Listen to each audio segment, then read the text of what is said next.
8 years ago, I bought my first 24 kilowatt hour Nissan Leaf. 7 years ago, I upgraded that to a 30 kilowatt hour Nissan Leaf. Or rather, Nissan bought my old one back and sold me that one at a preferential rate, shall we say, after somebody during its first service at a Nissan dealership peed into the bucket and then proceeded to wash the car with said bucket. And then with the same hand he held his tackle with, his gloved hand, proceeded to, I'm guessing, accidentally leave a pube on the dashboard. Seriously, that did happen. The video is for members only in my main channel if you really want to, watch the guy get it out and everything.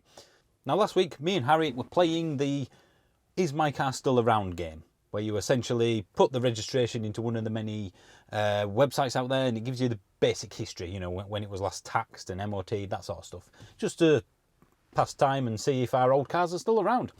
And I put the Nissan Leaf, the 24, the first one, into that and found out what Nissan seemed to have done with that car that was just 1 year old, and it's a bit odd.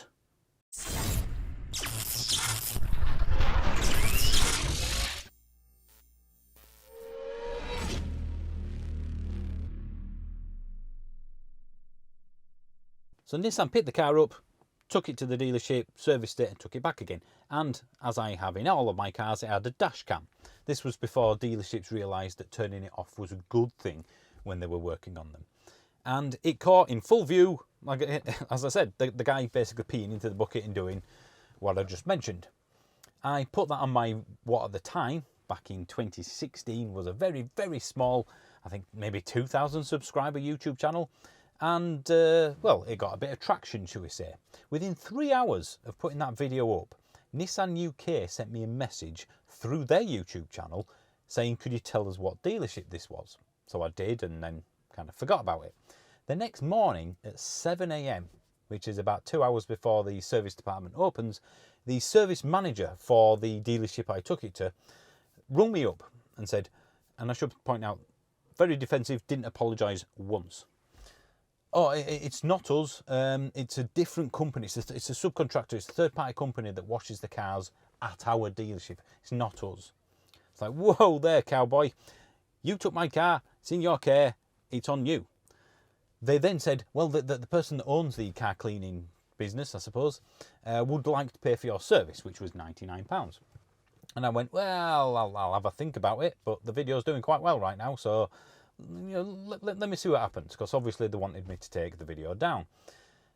I didn't really have to think about it too long, because about an hour or two later, I don't know what you call it, department or team just beneath the CEO of Nissan UK, who I presume take care of the bigger issues, they contacted me and said, we're going to take over from here, don't contact the dealership, let's see what we can do about this. A few hours after that, the CEO of Nissan UK himself rung me up to apologise about what had happened. He said, I've worked in this industry all my life, I've never seen anything like this before. So yeah, well, it was a bit surreal. And the last thing he said was, don't worry, we'll get you out of that car and into something else. I was just expecting a free service or two, but I'm like, oh, okay then, I'm not going to say no to anything else. It took 2 or 3 weeks of them slightly taking the pee a bit more, if I'm honest, but eventually the conclusion was they took my car back. So it was like a part exchange. They bought my car back and sold me what at the time was the new 30 kilowatt hour Leaf at a preferential rate, shall we say. I got a very good deal. So I part exed it for a new car essentially, which is fine, and I was happy, and that was back in 2016. So as I said, I've not thought about it or looked or done anything, I don't know why, in the last 7 years since that was taken back, until last week. And then I found this, which essentially tells me that if you look at the tax, it was last taxed when I dropped it off at the dealership. So essentially, after its 1 year tax had expired, that's when it stopped. So they never used it in the UK again. I assumed it just went back into circulation to be sold on the Nissan dealership network. I mean, it was 1 year old, well in warranty, of course, years left, and it had done 15,000 miles and was perfect. Beyond the pube and the pee stain anyway. It actually says on that it was exported.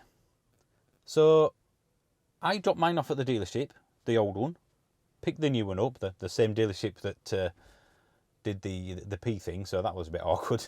But ultimately, yeah, I swapped it off. And again, I thought maybe it goes to auction, maybe it goes to the dealership, whatever. I wasn't really bothered. But it appears they exported the car. I mean, why? That must have cost them a fortune. And where did it go?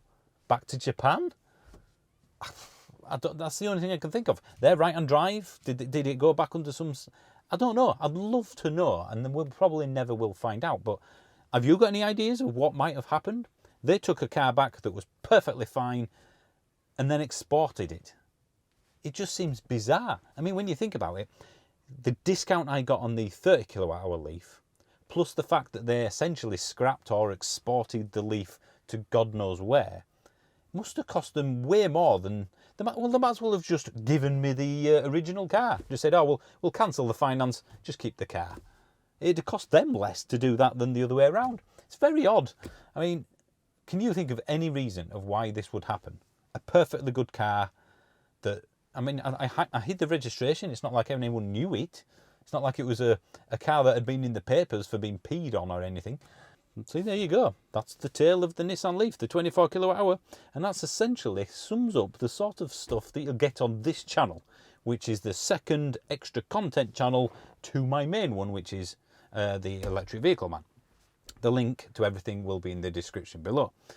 So, yeah, stuff like this. Things like behind the scenes stuff. So in a few weeks, we're going to a car event. I don't think I can say what it is yet. It's nothing extraordinary, don't get too excited. But essentially, we're going to a car event, and I might do a behind the scenes of what happens at that car event.